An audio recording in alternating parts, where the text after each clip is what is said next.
পরিকল্পনা বাস্তবায়ন হবে এটা আমরা বিশ্বাস করি এবং সকলকে আমাদের পাশে থেকে সাহায্য সহযোগিতা করার জন্য উদারত আহ্বান জানিয়ে আমার প্রিয় সরকারকে সবাইকে ধন্যবাদ। আসসালামু আলাইকুম। ধন্যবাদ জানাচ্ছি মাননীয় চেয়ারম্যান মহোদয়। এ পর্যায়ে আমরা মাননীয় সভাপতি মহোদয় আমরা ওনার সাক্ষাৎ চলে আসছি। আমরা আসলে জানতে চাচ্ছি এ নিয়ে 3বার আপনাদের আসর আয়োজন করা হয়েছে, আর ফুটবলের মাধ্যমে কিন্তু দেখা যাচ্ছে না ইউনিয়ন উন্নয়নে আমরা সংগঠিত যাত্রা শুরু করি। বিগত দিনের কিন্তু সংগঠিত মানুষের পাশে দাঁড়িয়ে গিয়েছে। করোনা যখন ভয়াবহতা ধারণ করেছে আমাদের দেশে, সেই সময় কিন্তু আপনাদের সঙ্গে কাজ করে আসছে। আপনাদের এই সফল সংগঠনকে নিয়ে যদি আপনি কিছু বলছেন আমাদের।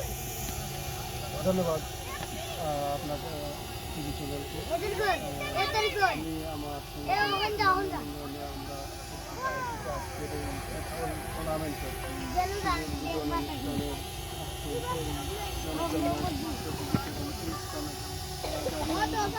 আমাদের এই যে তৃতীয়বারের যে আসরটি শুরু করেছি, সেই আসরটি আমাদের ইউনিয়নের এই ফুটবল টুর্নামেন্টটি আমাদের একটি মিলন মেলা হিসেবে আমরা মনে ধরে থাকি। আর এই যে দেখছেন আপনারা আমাদের ইউনিয়নের প্রত্যেক ওয়ার্ড থেকে প্রত্যেক প্রান্তর থেকে আমাদের প্রত্যেক মুরব্বিয়ান থেকে শুরু করে যুব সমাজ সবাই এখানে একত্রিত হয়েছে।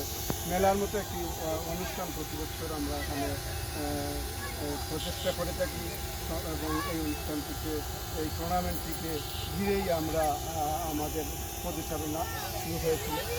আমরা সর্বোচ্চ প্রচেষ্টা নেব এই টুর্নামেন্টটিকে সফলভাবে সম্পন্ন করার জন্য, এবং আমি অনুরোধ করব সবাইকে, আমার চেয়ারম্যান মহোদয় সহ আমার যারাই আমার ইউনিয়নে আছেন সবাই আমাদের এই প্রচেষ্টাকে এই টুর্নামেন্টটিকে যাতে সফল সমাপ্তি করতে পারি সেদিকে সবাই খেয়ালি থাকবেন।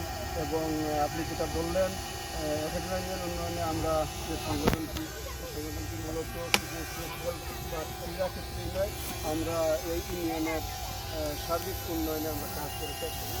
বিশেষ করে এই কাজগুলো আমরা আমাদের প্রবাসী ভাইরা আমাদেরকে সাহায্য করে থাকেন, সিংহভাগ সাহায্য তারাই করে থাকেন।